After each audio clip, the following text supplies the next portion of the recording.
Conceitos em ciências.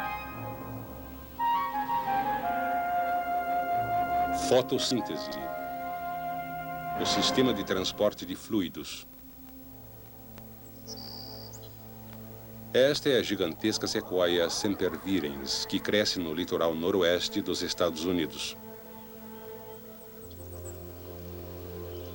As sequoias são as árvores mais altas do mundo. Já foi encontrado um espécime com 111 metros, a mesma altura de um prédio de 40 andares. Essa altura lhes dá uma grande vantagem na concorrência pela luz do sol. E seu extenso sistema de raízes permite-lhes um melhor acesso à água e aos minerais. Mas ser alta também tem certas desvantagens. As folhas das sequoias gigantes, frequentemente a 100 metros do solo da floresta, perdem água constantemente para a atmosfera devido a um processo chamado transpiração. A transpiração ocorre através de poros especiais chamados estômatos. Cada estoma regula a troca de gases entre a planta e a atmosfera. A entrada do dióxido de carbono e a saída do oxigênio. E como a concentração de vapor d'água geralmente é maior dentro do que fora da planta, o vapor d'água também é expelido. Essa água geralmente é reposta por um sistema complexo de células de transporte chamado xilema. O xilema consiste em células reforçadas e duras que ajudam a árvore a suportar as tempestades intensas e imprevisíveis rajadas de vento. O xilema vai da ponta das raízes até as pontas das folhas. No caule, a parte interna do xilema é bem dura e se compõe de células mais velhas e inativas. Essas células estão cheias de pigmentos, resinas e outras substâncias, aumentando a força da árvore e protegendo-a contra os insetos.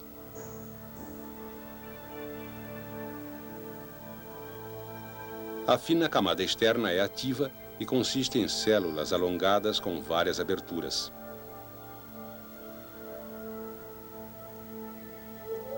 É por intermédio dessas aberturas que as células entram em contato umas com as outras.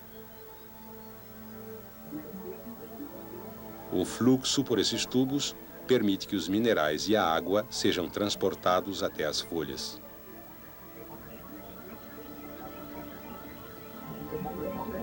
Como nas árvores grandes se transportam toneladas de água o tempo todo, é essencial que a árvore tenha um grande número de tubos de transporte.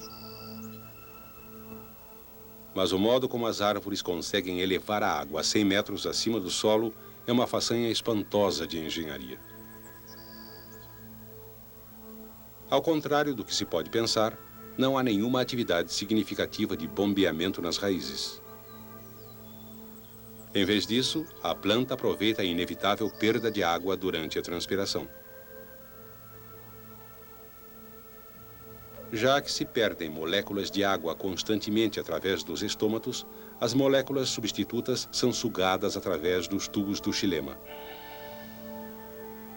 As teorias atuais sugerem que o segredo desse feito espantoso é uma propriedade exclusiva da água. Mas para compreender bem, precisamos examinar a molécula da água. Dois átomos de hidrogênio unem-se a um átomo de oxigênio. O ângulo da ligação é de 104,5 graus. Devido a essa assimetria e ao fato de que o oxigênio tem atração mais forte por elétrons do que o hidrogênio, a água é uma molécula polar. Tem carga negativa do lado do oxigênio e carga positiva do lado do hidrogênio. O átomo de oxigênio, com sua carga ligeiramente negativa, é atraído pelos átomos de hidrogênio dentro da célula. Assim, as moléculas aderem aos lados e evitam que a coluna de água se afaste e se rompa, pois, caso rompida, esse caminho do xilema praticamente deixaria de funcionar. Ainda mais importante, os átomos de hidrogênio, com sua carga levemente positiva, são atraídos para os átomos negativos das outras moléculas de água aproximando as moléculas, formando pontes de hidrogênio. Isso acaba unindo as moléculas da água. Desta forma, quando uma se perde, as outras passam à frente. E a perda de água através da transpiração gera uma corrente de água bem forte no xilema. Essa forma de ligação chama-se coesão e dá a uma coluna de água de 1 milímetro de largura o mesmo impulso que um fio de aço com o mesmo diâmetro. Contudo, por mais potentes que sejam as forças de adesão e coesão, não são capazes de encher uma coluna vazia de 100 metros de altura. Os pesquisadores descobriram que na primavera, quando começam a crescer as novas camadas de xilema, as células novas extraem água das células velhas. E isto as mantém cheias até atingirem o tamanho normal. Na maturidade, suas paredes tornam-se mais firmes e desenvolvidas e o sistema de transporte torna-se operacional. Mas todo esse complicado sistema de transporte de água começa nos finíssimos capilares das raízes que se espalham pelo solo em busca de água.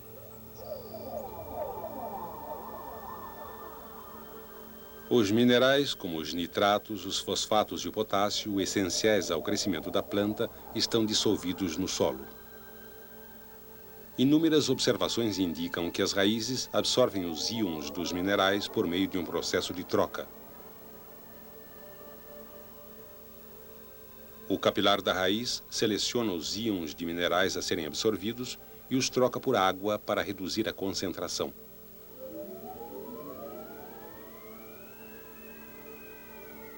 Depois que entra na raiz, a transpiração e a fotossíntese transportam a água e os minerais pelos caminhos do xilema até as folhas. Do lado de fora do xilema, há um segundo sistema de transporte chamado floema, que se estende por toda a planta, paralelamente ao xilema. É uma rede intrincada de células que distribui os carboidratos produzidos pela fotossíntese para todas as células ativas da planta. Nas folhas, o floema recolhe os carboidratos por meio de transporte ativo. A água adicional penetra nas células adjacentes por meio de osmose, aumentando a pressão hidrostática dentro das células do floema.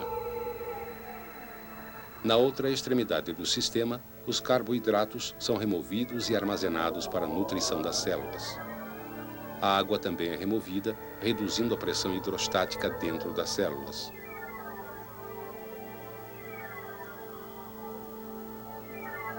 Assim, mantém-se um fluxo contínuo de carboidratos da fonte para a área onde for necessário.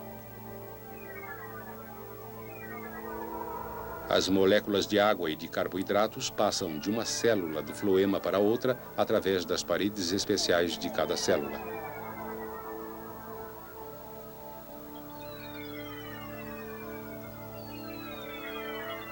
Essas paredes contêm inúmeras perfurações ou poros conhecidas como peneiras. Quando ocorre algum dano e as paredes celulares se rompem,